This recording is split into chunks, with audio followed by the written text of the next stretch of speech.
शिक्षा group .net। आज हम क्लास लेने जा रहे हैं हाइट एंड डिस्टेंस के। देखेंगे किस प्रकार के क्वेश्चन। कल हमने बेसिक चीज़ें बताई थी कि किस प्रकार से हाइट एंड डिस्टेंस को क्वेश्चनों को मिनटों में सॉल्व कर सकते हैं और एकदम इजीली तरीके से क्वेश्चन सॉल्व हो रहा था।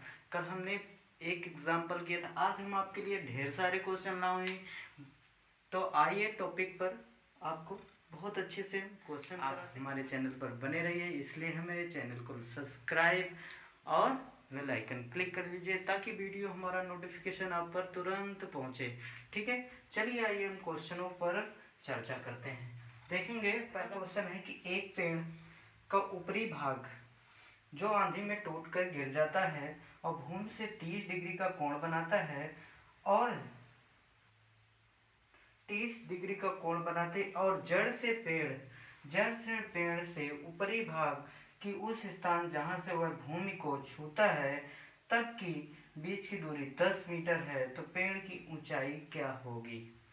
बात समझना है। कह रहा है कि एक पेड़ है जो आंधी में टूटकर गिर जाता है, भूमि से 30 डिग्री का कोण बनाता है और जड़ से पेड़ के उस भाग जो उस स्थान जहां से भूमि से छूता है तक की बीच की दूरी 10 मीटर है, तो पेड़ की ऊंचाई बताइए। ये क्वेश्चन है। तो देखिएगा ये पेड़ है, अब ये टूट गया आंधी में, तो ऐसे ही छू गया जमीन में। अब कह रहा है कि यहाँ से अगर बात करें तो ये 30 डिग्री का कोण बनाता है। कितने डिग्री का? 30 डिग्री का कोण बनाता है। तो 30 डिग्री का कोण यहाँ से बना रहा है और कह रहा है जड़ से उस स्थान जहां पर जमीन या भूमि पर छूता है तक की बीच की दूरी कितनी है? 10 मीटर है।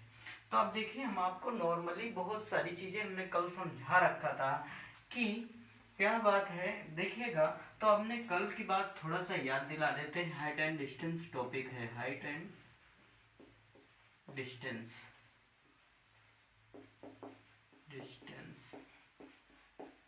तो देखिएगा, कल हमने सिखाया था आपको कि ये 90 डिग्री एंगल होगा, ये 30 डिग्री है, ये 60 डिग्री है, क्योंकि सभी कोणों का योग 180 अंश ही होगा ट्राइंगल के।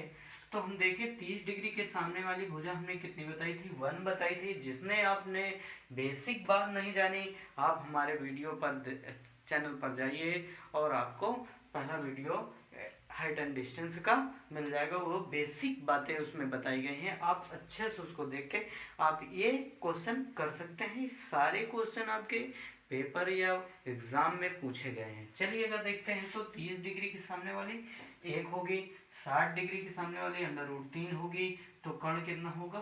2 होगा। ऐसा हमने बताया था। तब देखिएगा, तो 10 मीटर हमने बात करें, ये 60 डिग्री है। ठीक, तो ये कितनी होगी? √3। 3 हो गए। 30 के सामने वाली 1 होगी, ये कितनी होगी? 2 होगी।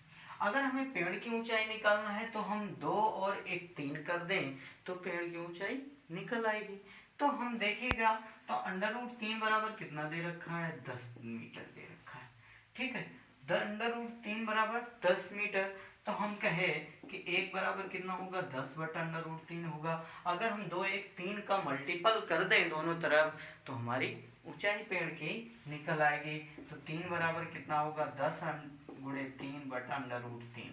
अब 1 √3 से 1 3 काटेंगे तो ये √3 बच जाएगा। तो क्या आ जाएगा आंसर? आंसर आया हमारा पेड़ की ऊंचाई, ये हम बात करें तो पेड़ की ऊंचाई हो गई 10√3 मीटर। यही 3 बराबर क्या है? 10√3 है। एक्चुअली बात करें तो ये जो पेड़ की टूट कर भाग लगा है, अगर ये खड़ा होता है तो ये भी 2 हिस्सा होता, 2 1 3, तो यही हमारा पेड़ की ऊंचाई होगी। इस तरह से क्वेश्चन करना है। देख लीजिए, बहुत इजी टाइप के क्वेश्चन हैं आपके पास। ठीक, आगे बढ़ते हैं। आपका एक टावर एक सीधी सड़क के अंत में खड़ा है। ये खड़ा है। टावर के ऊपरी शिखर के उन्नयन कोण को 50 मीटर की दूर से देखिएगा। एक ये टावर है, सड़क की दूसरी कोण पे खड़ा है, ये सड़क है। ठीक है, अगर ऊपरी शिखर के उन्नयन कोण को 50 मीटर की दूरी सड़क पर स्थित दो बिंदुओं से क्रमशः 50 मीटर दूरी स्थित दो बिंदु, मतलब एक बिंदु और दूसरे बिंदु के बीच की दूरी कितनी है? 50 मीटर है, और ये रोड है। ठीक, बात समझिएगा। ठीक है, अब देखिए कह रहा है क्रमशः स्थित दो बिंदु क्रमशः 45 और 60 डिग्री का कोण बनाता है, तो टावर की ऊंचाई ज्ञात कीजिए। तो टावर की ऊंचाई ज्ञात कीजिए, कह रहा है क्रमशः 45 और 60 डिग्री का कोण बनाते हैं। तो देखिए जितना हम टावर के नजदीक जाएंगे उतना हमको ज्यादा एंगल बनाकर हमें चोटी को उसकी देखना होगा। ठीक है, तो बात करें तो ये देखिए यहाँ और इसमें देखिए, यहाँ पर हम बहुत ऊपर नहीं देखना पड़ रहा है, हमको बहुत नीचे से एंगल बनाना पड़ रहा है, तो ये एंगल होगा हमारा 30 डिग्री। ठीक है, कह रहा है 45 और 60, सॉरी 45 डिग्री, और ये कितना हो जाएगा? 60 डिग्री। बात समझ रहे हैं? तो अब देखिएगा, समझते हैं। तो अभी हमने बताया कि 60 डिग्री के सामने वाली √3 होती है, तो ये कितनी हो जाएगी? 1 हो जाएगी। बहुत अच्छी तरीके से जान है। और बात करें 45 के सामने वाली √3 है, तो ये पूरी कितनी होगी? √3 होगी। भाई अगर हम बात करें दो त्रिभुज है ना, इस त्रिभुज से पहले देखा फिर इस त्रिभुज से देखा, तो हम बात करें अगर √3 पूरी है 1 है, तो ये पूरी दूरी कितनी होगी? तो ये दूरी होगी √3 - 1। बहुत इजी टाइप से ये क्वेश्चन हल होंगे। तो अब ये दूरी हमें पता भी है न्यूमेरिकल में, तो हम बात करें तो √3 - 1 बराबर कितना होगा? 500 मीटर। कितना?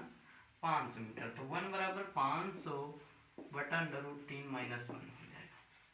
अब पूछ क्या रहा है? कह रहा है कि टावर की ऊंचाई बताइए। तो टावर यही है, हमें कितने बराबर निकालना है? √3 बराबर निकालना है। तो √3 का मल्टीपल कर दें तो आंसर आ जाएगा। तो √3 बराबर हो जाएगा 500 √3 बटा √3 - 1। यही आपका सॉल्विंग। इस तरह से क्वेश्चन करना है। ये कॉन्सेप्ट है, आप समझिएगा इस कॉन्सेप्ट को, तो बहुत जगह हम यूज करते हैं इसको। अगला क्वेश्चन है, समतल मैदान पर खड़ा एक टावर की परछाई उन्नयन कोण 60 डिग्री से 30 डिग्री में बदलने पर 50 मीटर दूरी अधिक लंबी हो जाती है, तो टावर का लंबाई बताइए। चलिए देखते हैं। कह रहा है एक टावर है, ठीक, एक टावर है और इसको सूर्य के उन्नयन से देखा जाता है। उन्नयन अवनमन को समझ लेते हैं पहले। देखिए उन्नयन है, कोण बनता है, एक अवनमन बनता है। जब नीचे से सीधी बात जानिए, जब नीचे से हम ऊपर की ओर कोई चीज सर उठा कर देखते हैं तो ये हमारा कोण कहलाता है उन्नयन। क्या कहलाता है? उन्नयन। अगर यही बात करें ऊपर से सर नीचे की ओर करके देखेंगे तो इस कोण को कहते हैं अवनमन। ठीक, और कोई अंतर नहीं, दोनों सेम होते हैं, क्योंकि यहाँ पर एक पैरेलल लाइन अगर खींचेंगे तो ये कोण और ये कोण, इधर वाला कोण बराबर होगा, एकांतर के रूप में चलते हैं, इस प्रकार हमें कोण बराबर मिलते हैं। ठीक, ये देखिए, ये कोण, ये अवनमन कहलाए, ये अवनमन कहलाए। अब देखिए ये और ये कोण में अंतर नहीं होता, चाहे अवनमन कहे चाहे उन्नयन कहे। जब याद रखेंगे अवनमन कहेगा तो ऊपर हम पैरेलल लाइन का बनाएंगे। ठीक, अब इसमें कह रहा उन्नयन, तो देखिए यहाँ पर एक बिंदु से बात करें तो ये कुछ एंगल बनाता था, कितना? 60 डिग्री का एंगल बनाता था। कितने का?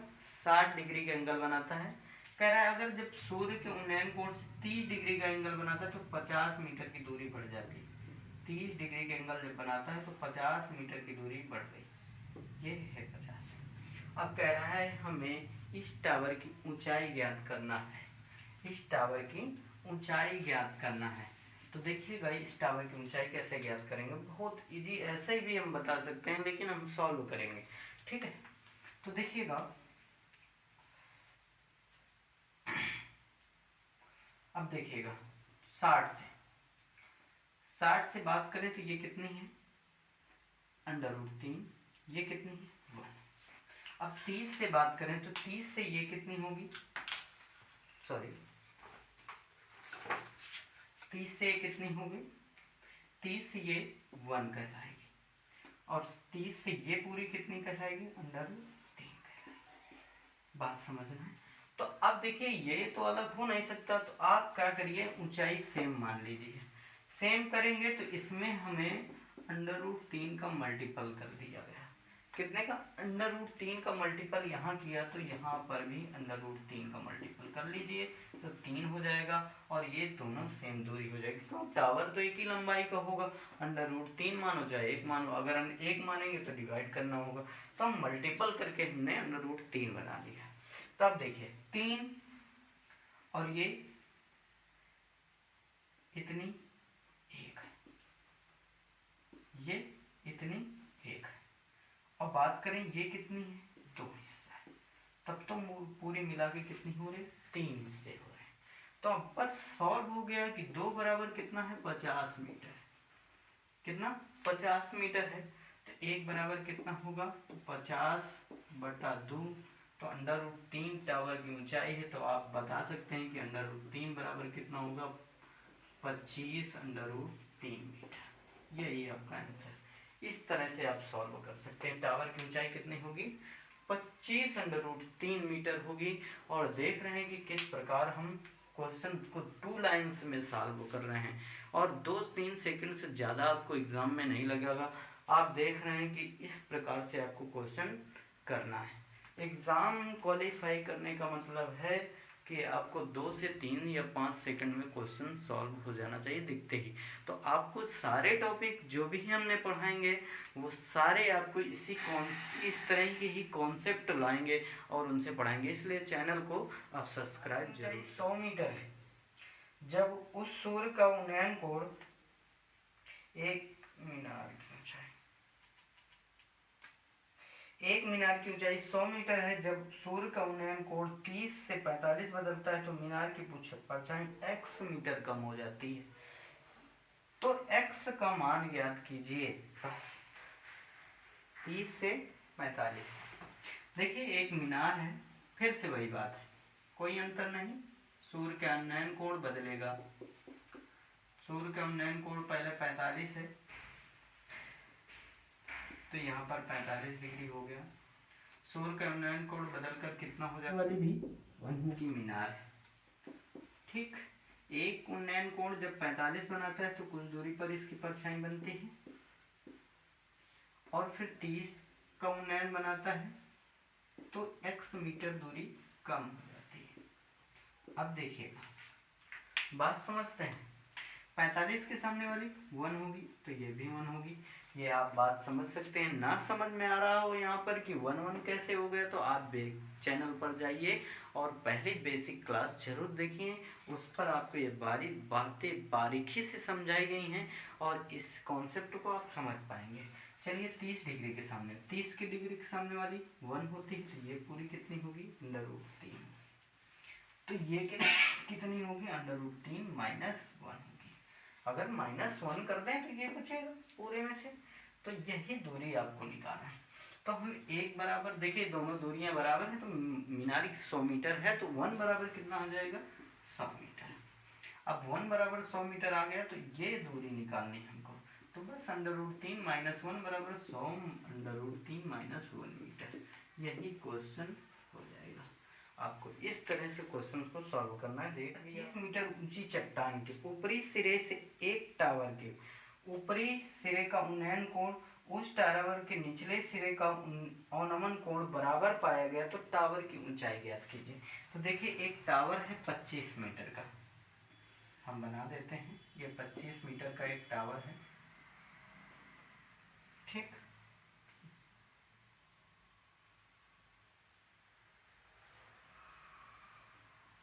गलत, चलो रुको, 25 मीटर का एक एक टावर है। अब इसके ऊपरी से एक टावर और है थोड़ा, इसके ऊपरी सिरे से उन्नयन कोण कितना बराबर पाया गया और अवनमन कोण भी, ये अवनमन कोण बात करें यहीं से उस टावर के पास से अवनमन कोण कितना पाया गया, बराबर पाया गया। तो अब बात समझना है। तो अब कह रहा है कि इस टावर की ऊंचाई क्या होगी, इस टावर की ऊंचाई क्या होगी, इस टावर की तो दे रखी है। तो देखिए अगर हम बात करें यहाँ से लाइन खींचे तो ये हमने यही, ये कोई कोण है थीटा और ये भी थीटा है और ये भी थीटा, क्योंकि दोनों कोण कह रहा उन्नयन और अवनमन दोनों बराबर पाया गया, अवनमन और उन्नयन दोनों बराबर पाया गया। तो बात समझते हैं। तो हम बात करें कि ये दोनों कोण तो बराबर दिख रहे हैं और देखें तो बात करें ये दोनों कोण बराबर, तो ये बराबर हो गया और ये बराबर है, तो ये बात करें तो ये 90 डिग्री का कोण है। ठीक है, अब समझते हैं बहुत आसानी से। तो बात करें, इनको नाम को दे देते हैं A B C D E, ऐसे नाम दे दिया। तो देखिए EC जो है किस पर लंब है, BD पर, BD पर लंब है और EC BD को समद्विभाजित भी करता है क्योंकि कोण बराबर है, यहाँ पर समद्विभाजित भी हो रहा है, कोण भी समद्विभाजक हो रहे हैं। ठीक है, तो इस कंडीशन में बात करें तो BD को समद्विभाजित कौन कर रहा है, EC कर रहा है। तो और ये दोनों इक्वल भी हैं क्योंकि ये समद्विबाहु त्रिभुज का निर्माण हो गया है यहाँ पर, किसका, समद्विबाहु। तभी ये ऐसी कंडीशन बनती है कि कोण भी समद्विभाजक होता है और भुजा भी समद्विभाजक होती है और ये दोनों भुजाएं भी आपस में बराबर होंगी, ये दोनों भुजाएं भी आपस में बराबर की। ये जब दोनों बराबर होंगी तो ये हमारी सामने वाली देखिए 25 मीटर, कितना है, 25 मीटर है, 25 मीटर है। अगर बात करें ये 25 मीटर है तो ये इसके बराबर होगी, तो हम कह सकते हैं BC बराबर CD। क्यों हुआ, क्योंकि आमने सामने के कोण बराबर होंगे। तो बात करें तो ये भुजा जरूर से जरूर दोनों बराबर होंगे, समद्विभाजक कर रही।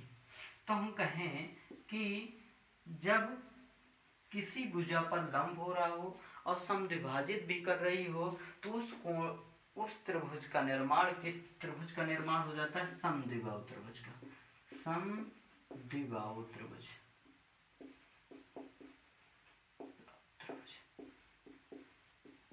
किसका निर्माण हो गया, समद्विबाहु त्रिभुज का निर्माण हो गया।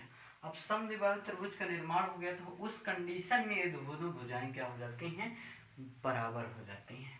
तो जब बराबर हो जाएंगे तो ये भी 25 हो जाएगी। तो हम बात करें तो ये 25 तो ये भी 25, तो दोनों पूरी टावर की ऊंचाई कितनी हो जाएगी, 50 मीटर।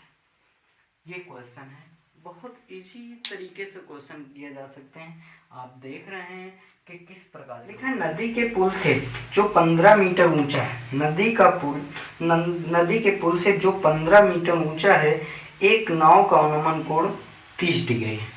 देखिए एक नदी के पुल से एक नाव है कहीं पर इधर और ये 15 मीटर ऊंचा है, बात समझना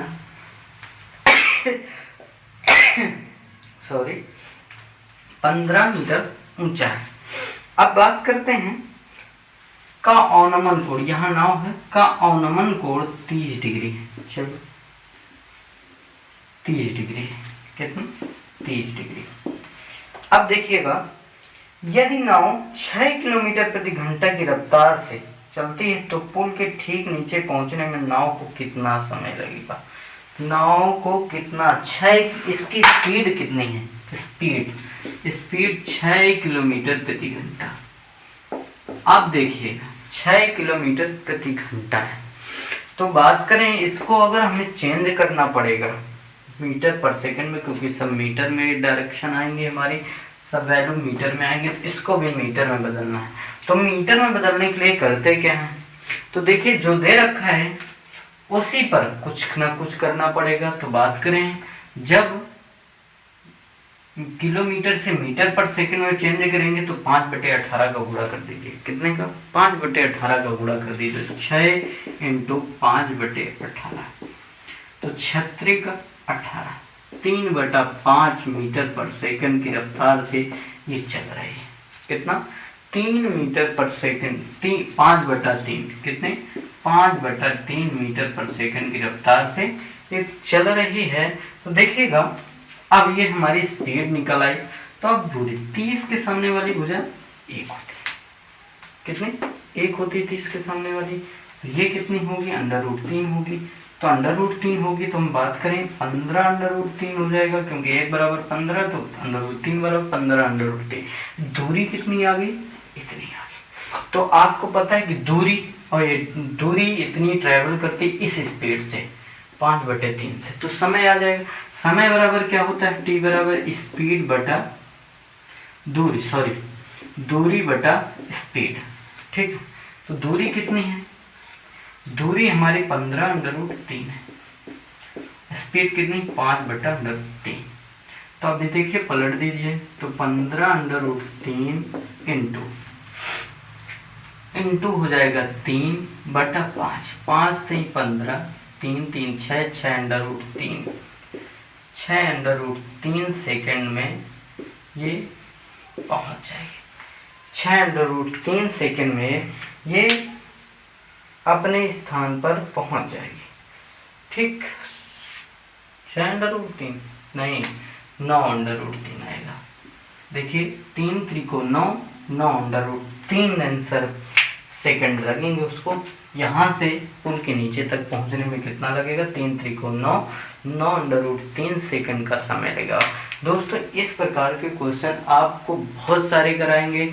चलिए आज का हमें समय खत्म होता हुआ, समाप्त होता हुआ। ठीक है, तो अब हमको कल फिर मिलते हैं। तो लेकिन आप चैनल को सब्सक्राइब जरूर कर लीजिए, बेल आइकन पुट कर लीजिए, आपको नोटिफिकेशन आपको तुरंत मिले। और इस तरह के कॉन्सेप्ट जरूर चैनल को सब्सक्राइब कर लीजिए। चलिए।